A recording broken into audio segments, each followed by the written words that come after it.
कहानी की शुरुआत होती है कुछ साइंटिस्ट और फौजियों के एक ग्रुप से, जिन्हें एक खतरनाक मिशन पर एक अजीबोगरीब से टापू पर भेजा गया। अब हम एक हेलीकॉप्टर के पायलट को देखते हैं जो उसी रहस्यमयी आइलैंड पर मौजूद है। अचानक उसे कोई आवाज आई, एक धीमी सी फुसफुसाहट और कदमों की आवाज। डर के मारे उसने अपनी बंदूक निकाली और आवाज की तरफ बढ़ा, लेकिन अचानक से जमीन पर उसे एक बंदूक दिखी। पर वो कोई आम बंदूक नहीं थी, वो बिल्कुल उसकी अपनी बंदूक जैसी थी। बिल्कुल वही मॉडल, उसकी बंदूक पर जो निशान था वही निशान और सेम नंबर भी। ये देखते ही वो घबरा गया, एक ही बंदूक दो जगह कैसे हो सकती है। पर सोचने का मौका मिलने से पहले ही अचानक कोई पीछे से आया और उसे बेरहमी से मार डाला। उस हमला करने वाले आदमी ने भी बिल्कुल पायलट जैसे ही कपड़े पहने हुए थे। उसने पायलट का बैग उठाया और हेलीकॉप्टर की तरफ भागा और जल्दी से हेलीकॉप्टर उड़ा दिया। लेकिन जैसे ही वो हेलीकॉप्टर आसमान में उड़ा, वो किसी अदृश्य दीवार से टकरा गया। सच तो ये था कि ये पूरा आइलैंड एक जबरदस्त एनर्जी के घेरे से घिरा हुआ था और इसी वजह से हेलीकॉप्टर आग के गोले में जलकर राख हो गया।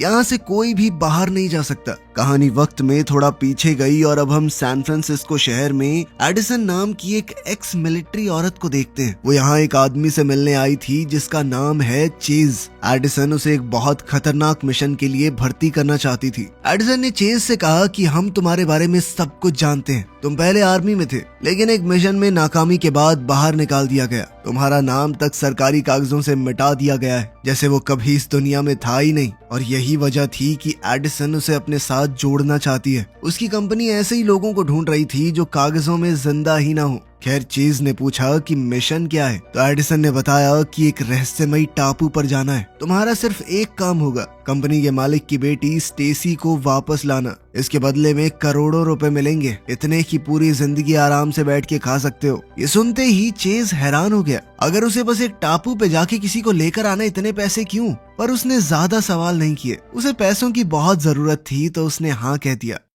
इसके बाद एडिसन ने अपना दूसरा साथी ढूंढा जिसका नाम था रस्क। रस्क एक तेज दिमाग जासूस और मार्शल आर्ट्स का माहिर था, लेकिन उसकी कहानी बहुत दर्दनाक थी। एक हादसे में उसका पूरा परिवार मर चुका था और उस दिन के बाद से वो सिर्फ सबसे खतरनाक मिशन ही लेता था। जब एडिसन ने उसे भी पैसों और मिशन के बारे में बताया तो रस्क ने भी साथ देने के लिए हाँ कर दी। फिर अगले दिन पूरी टीम एक प्राइवेट एयरबेस पर इकट्ठा हुई। अब एडिसन के पास 6 लोगों की टीम थी, जिसमें चेज और रस्क भी शामिल थे। एडिसन ने सबको मिशन समझाना शुरू किया। उसने कहा कि उस टापू पर 2 रिसर्च सेंटर हैं, एक नॉर्थ में और एक साउथ में। हम हेलीकॉप्टर से टापू के बीच में लैंड करेंगे, फिर 2 टीम्स में बांट दिए जाएंगे और दोनों जगहों पर तलाश करेंगे। साउथ टीम थी एडिसन, चेज और डेक्स की, जबकि नॉर्थ टीम थी रस्क और कोल्ट, जो भारी हथियारों को चलाना अच्छे से जानते थे। और फिर टैग, जो कि मशीन्स और ड्रोन्स का जीनियस था। उन्हें नहीं पता था कि स्टेसी किस सेंटर में रखी गई है,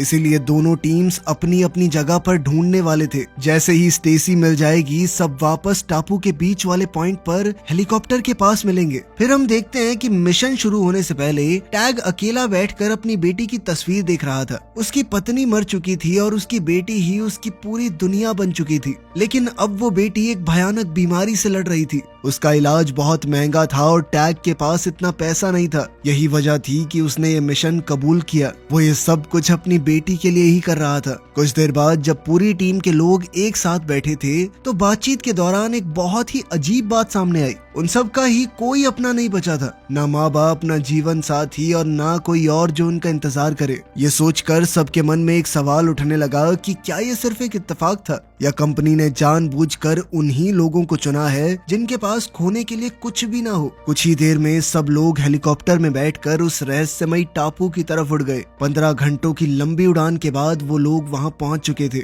जैसे ही हेलीकॉप्टर ने जमीन को छुआ, प्लान के मुताबिक टीम 2 हिस्सों में बट गई। एडिसन, चेज और डेक्स साउथ की तरफ बढ़ने लगे, लेकिन थोड़ी दूर जाते ही उनके कदम रुक गए, क्योंकि उनके सामने जो था वो दिल दहला देने वाला था। जमीन पर कई लाशें बिखरी पड़ी थी। लोगों को इस तरह मारा गया था जैसे किसी जंगली दरिंदे ने उन्हें चीर फाड़ दिया हो। तीनों ने अपने हथियार तैयार कर लिया और संभल कर आगे बढ़ने लगे। एडिसन ने तुरंत रेडियो निकालकर दूसरी टीम को चेतावनी देनी चाहिए, लेकिन कोई जवाब नहीं आया। रेडियो बिल्कुल बंद था। डेक्स ने तुरंत अपनी डायरी निकाली और लिखना शुरू कर दिया। जब भी कोई जगह उसे गलत महसूस होती वो उस सब का नोट बना लेता और ये टापू तो हर पल और ज्यादा खतरनाक लग रहा था। उधर रस्क, टैग और कोल्ट नॉर्थ की तरफ जंगल में बढ़ रहे थे। तभी रस्क की नजर एक रस्सी पर पड़ी जो एक पेड़ से बंधी हुई थी। वो बहुत पुरानी लग रही थी लेकिन उसकी गांठ को देखकर उसे बड़ा अजीब सा लगा। रस्क ने कहा कि मुझे ऐसा लग रहा है कि मैंने ये पहले बांधी थी, लेकिन उसने खुद को ही संभाला कि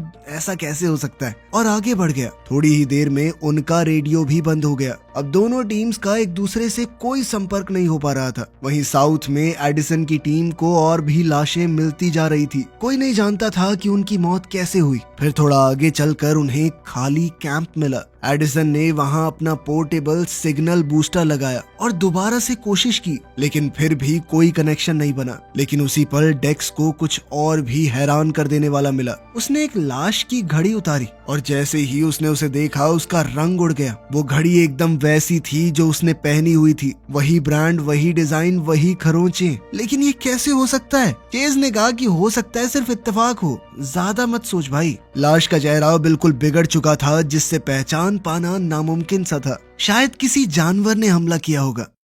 जब दोनों टीम्स अपनी अपनी तरफ टापू को तलाश कर रही थी तब उन्होंने पायलट को हेलीकॉप्टर के पास ही रुकने को कहा था, लेकिन तभी जंगल में उसके कानों में अजीब सी आवाजें पड़ने लगी। और अब हम वहीं पहुंच गए जहां से कहानी की शुरुआत हुई थी। जो शख्स पायलट पर हमला करने आया था वो कोई आम आदमी नहीं था, बल्कि वो एक बदला हुआ म्यूटेटेड इंसान था जिसे इस आइलैंड की किसी अजनबी शक्ति ने दरिंदे में बदल दिया था। पायलट को मारने के बाद वो बदला हुआ आदमी हेलीकॉप्टर में बैठकर भागने की कोशिश करने लगा, लेकिन जैसे ही हेलीकॉप्टर हवा में उड़ा और ऊपर जाने लगा वो किसी अदृश्य दीवार से टकरा गया और जोरदार धमाके के साथ फट गया। इस घटना से ये साबित हो गया कि इस टापू से कोई नहीं भाग सकता। उधर कैंप के पास टैग और डेक्स को अचानक कोई आवाज आई। जब वो देखने गए तो उनकी आंखें खुली की खुली रह गई। उनके सामने एक आदमी जिंदा खड़ा था। उसने अपना नाम डॉक्टर यंग बताया। उसने बताया कि वो इसी सुबह अपनी रिसर्च टीम के साथ यहाँ आया था, लेकिन जब वो टापू पर पहुंचे तब सब कुछ पहले ही तबाह हो चुका था। उसकी टीम के लोगों को किसी अनजान चीज ने एक एक करके मार दिया। ये सुनकर एडिसन और बाकी लोग हैरान रह गए। एडिसन ने कहा कि हमसे पहले तो यहाँ कोई और टीम नहीं आनी थी,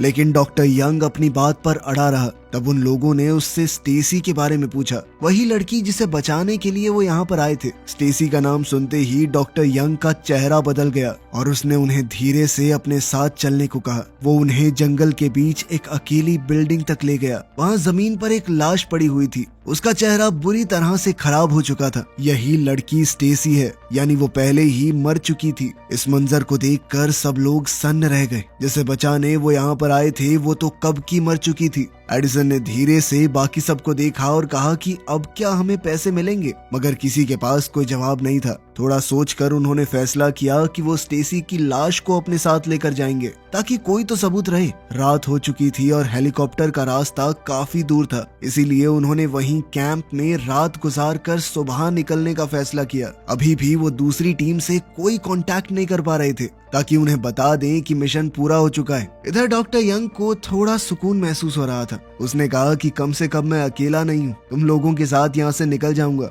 लेकिन तभी एक और अजीबोगरीब चीज हुई। डेक्स अपनी डायरी में कुछ लिख रहा था कि तभी डॉक्टर यंग ने उसे देखा और कहा कि ये तो मैंने पहले भी देखी है। उसने अपना बैग खोला और उसमें से डायरी निकाली। वो बिल्कुल डेक्स की डायरी जैसी थी, वही कवर, वही निशान, वही लिखावट। ये देखकर तो सब लोग हैरान रह गए, लेकिन सबसे ज्यादा डर की बात तब सामने आई जब उन्होंने उस डायरी के अंदर देखा। उसमें अगले दिन की घटनाएं लिखी हुई थी जो अभी हुई भी नहीं, और वो भी डेक्स की ही लिखावट में। उसी पल डेक्स का सर घूमने लगा। उसने कहा कि मैं तो आज ही यहाँ पर आया हूँ, ये सब कैसे लिखा जा सकता है? लेकिन इस सवाल का कोई जवाब नहीं था। ये टापू हर घंटे के साथ और ज्यादा रहस्यमयी और भयानक होता जा रहा था। उधर टापू के दूसरे हिस्से में हम देखते हैं कि रस्क, कोल्ट और टैग ने भी रात के लिए रुकने का फैसला किया था। उन्होंने आग जलाई और अपने हथियार पास में रखकर आराम करने लगे। तभी अंधेरे जंगल से एक अजीब आवाज आई। तीनों तुरंत सतर्क हो गए और उन्होंने अपनी बंदूकें उठा ली। तभी अचानक किसी चीज ने टैग को पीछे से पकड़ लिया और घसीटने लगी। टैग ने चिल्लाकर छूटने की कोशिश की और जब उसने पलट कर देखा तो उसके होश उड़ गए। उसके सामने एक बहुत बड़ा डरावना दरिंदा था। तब टैग समझ गया कि जिन लाशों को उन्होंने देखा था उन्हें किसने चीरा था। अब दरिंदा अपने पंजे उठाकर टैग को मारने ही वाला था कि उसी पल रस्क टाइम पर पहुंच गया और गोली चलाकर उस जानवर को पीछे हटा दिया, जिससे टैग तो बच गया लेकिन खतरा अभी टला नहीं था। जैसे ही रस्क ने टैग को संभाल कर खड़ा किया तो कोल्ट कुछ कदम दूर अकेला रह गया। तभी अचानक एक और दरिंदा सामने आया और उस पर टूट पड़ा, लेकिन ये दरिंदा और भी ज्यादा भयानक था क्योंकि वो बिल्कुल कोल्ट जैसा ही दिखता था। वही चेहरा, वही कपड़े। इससे पहले कि कोल्ट कुछ समझ पाता उसके बहरूपिये ने ही छुरा घोंपकर उसे मार डाला। रस्क और टैग सुन्न होकर ये सब देखते रहे। अब सवाल तेजी से घूमने लगे थे, कोल्ट का ये दूसरा रूप कहां से आया, ये दरिंदे कौन थे और इस टापू पर लोगों, डायरी, घड़ी और सामान के नकली रूप क्यों मिल रहे हैं। इतना साफ था कि कुछ तो बहुत गलत चल रहा है यहाँ पर। उधर एडिसन की टीम डेक्स की दूसरी डायरी को पढ़ रही थी, वही डायरी जो आने वाले कल की बातें बता रही थी। उसमें लिखा था कि स्टेसी जो कल मरी हुई मिली थी अगले दिन जिंदा हो जाएगी। सब लोगों को ये नामुमकिन सा लगा, लेकिन जब सुबह हुई तो स्टेसी जिंदा खड़ी थी। वो सांस ले रही थी, बात कर रही थी। ये देखते ही एडिसन और बाकी सबके होश उड़ गए। उन्होंने खुद अपनी आंखों से उसकी लाश को देखा था। वो मरी हुई थी, लेकिन अब तो उसके शरीर पर एक भी चोट का निशान नहीं था। उधर टापू के दूसरे कोने में रस्क और टैग नॉर्थ कैंप तक पहुंच चुके थे। ये जगह पूरी तरह से खाली पड़ी थी। चारों ओर सामान बिखरा हुआ था, लेकिन जिंदगी का कोई नामो निशान नहीं था। तब रस्क ने कैंप का पुराना वॉकी टॉकी चलाने की कोशिश की तो इस बार किस्मत साथ दे गई, क्योंकि एडिसन के कैंप में दूसरा वॉकी टॉकी था और आखिरकार दोनों टीम्स की आपस में बात हुई। रस्क ने बताया कि इस आइलैंड पर बड़े अजीब से लोग हैं भाई, दरिंदे हैं। यहाँ पर कुछ बहुत भयानक हो चुका है और कल रात ऐसे ही एक दरिंदे ने हमला करके कोल्ट को मार दिया और ये दरिंदे, चीजें, जो भी बोलो, हूबहू हमारे जैसे दिखते हैं। एडिसन ने भी अपनी तरफ से हैरान कर देने वाली बात बताई। उसने कहा कि उन्होंने स्टेसी को कल मरा हुआ पाया था, लेकिन आज सुबह वो जिंदा हो चुकी है। अब दोनों टीम समझ चुकी थी कि ये टापू उनकी सोच से कहीं ज्यादा खतरनाक और अजीब था। टेंट के बाहर स्टेसी डेक्स के साथ बैठी हुई थी और अपनी यादें बता रही थी। उसने कहा कि वो 3 दिन पहले अपनी रिसर्च टीम के साथ यहाँ पर आई थी। उनका एक एक्सपेरिमेंट बिगड़ गया था। लोग बदलने लगे थे और एक दूसरे पर हमला कर रहे थे। वो भागना तो चाहते थे, लेकिन पता चला कि फंस चुके हैं। सच तो ये था कि इस टापू से बाहर कोई नहीं जा सकता। तब डेक्स ने पूछा कि तुम कैसे बच गई? तो ये सुनते ही स्टेसी की आंखें झुक गई। उसने धीरे से कहा कि वो बची नहीं थी। कल रात एक दरिंदे ने उसे मार दिया था। उसे सब कुछ अच्छे से याद है, लेकिन सुबह अचानक से वो जिंदा होकर उठ गई। ये सब कैसे हुआ वो खुद भी नहीं जानती। वहीं दूसरी ओर कैंप के अंदर डॉक्टर यंग चुपचाप डेक्स की डायरी पढ़ चुका था। सब कुछ पढ़ लेने के बाद वो एडिसन और बाकी सब की तरफ मुड़ा। उसका चेहरा बहुत गंभीर था। उसने कहा कि मुझे समझ आ गया है इस टापू पर क्या हो रहा है। ये सुनते ही सब लोग उसके आसपास इकट्ठा हो गए। डॉक्टर यंग ने गहरी सांस ली और बोलना शुरू किया। उसने कहा कि ये टापू वर्म होल्स से भरा हुआ है, यानी स्पेस टाइम के फैब्रिक को फाड़ कर बने हुए कुछ ऐसे छेद जिनके अंदर से समय में आगे पीछे जाया जा सकता है। इसी वजह से यहाँ पर वक्त नॉर्मल तरीके से नहीं चलता। यहाँ समय सीधा 72 घंटे यानी कि 3 दिन तक चला था। उसके बाद सब कुछ बार बार दोबारा से शुरू हो जाता है। हम एक तरह के टाइम लूप में फंसे हुए हैं। ये सुनकर सब लोग चौंक गए।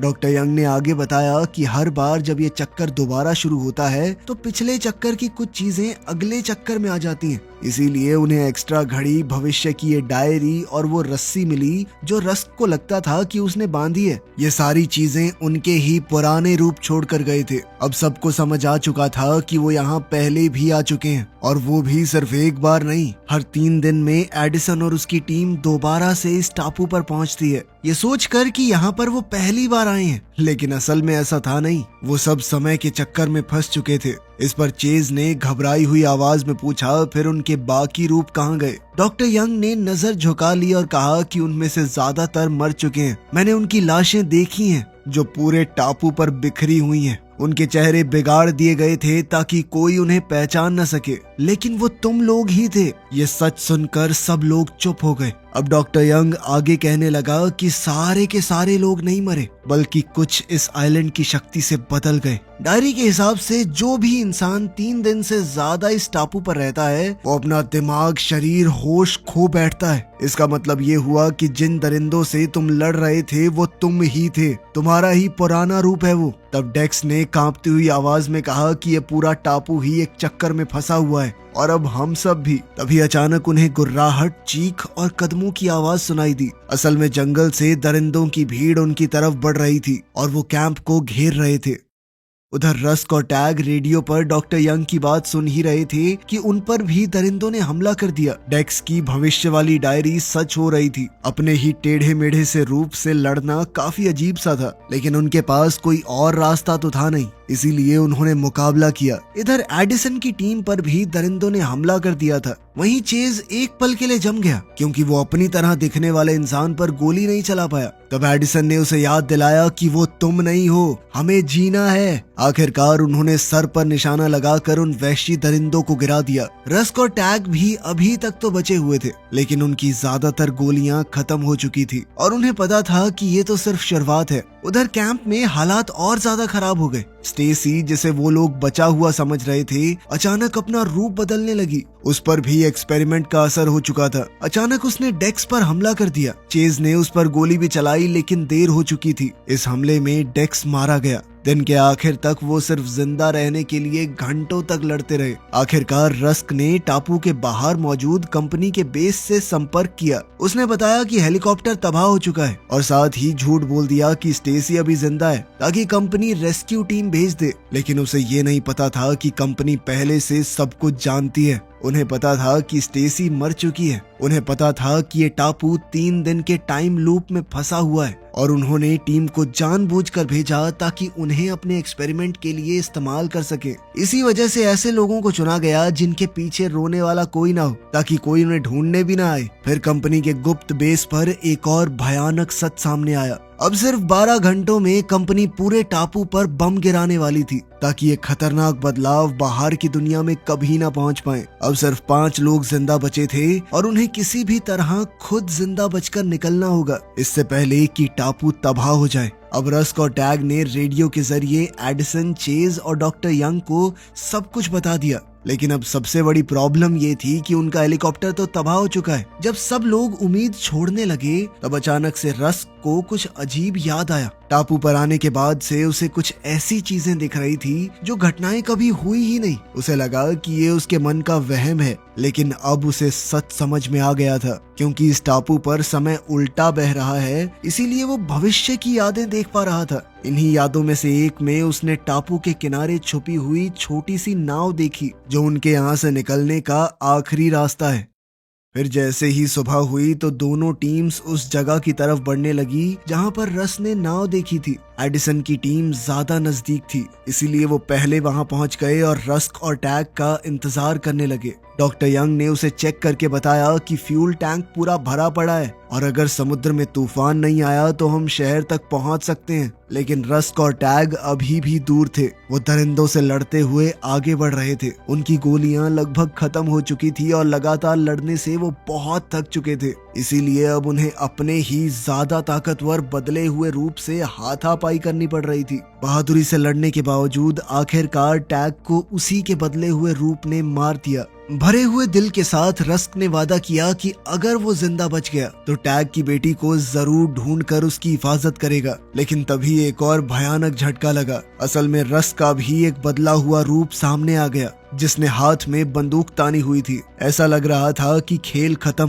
पर तभी पीछे से चेज आ गया और उसने म्यूटेंट को गोली मारकर रस्क की जान बचा ली। लेकिन भागते वक्त रस्क ने एक जाल पर पैर रख दिया जिससे लकड़ी का एक नुकीला खंभा उसके पेट को चीरता हुआ निकल गया। अब वो इतनी बुरी तरह जख्मी हो चुका था कि हिल भी नहीं पा रहा था। उसी पल 12 घंटे पूरे हो गए और अचानक पूरे टापू पर बम फटने लगे। रस्क समझ चुका था कि वो तो नहीं बच पाएगा। उसने चेज को देखा और कहा कि भाई खुद को बचा। ये सुनकर चेज ने भारी दिल से रस्क को अपनी बंदूक दे दी और अलविदा कहकर नाव की तरफ दौड़ पड़ा। यही उसका आखिरी मौका था। वहीं डॉक्टर यंग पूरे टापू पर गिरते हुए बमों को देख रहा था। उसने एडिसन की तरफ मुड़कर कहा कि उन्हें अभी निकलना होगा। अब वो चेज का इंतजार नहीं कर सकते, लेकिन एडिसन ने साफ मना कर दिया। वो चेज और रस के बिना कहीं जाने को तैयार नहीं थी। तब बेबस होकर डॉक्टर यंग ने एडिसन को बेहोश कर दिया और अकेला ही नाव चलाने लगा। पर तभी अचानक किस्मत से चेज भी किनारे तक पहुंच गया। उसने उसी पल पूरी ताकत से छलांग लगा दी और नाव के पीछे बंधी हुई रस्सी को पकड़ लिया।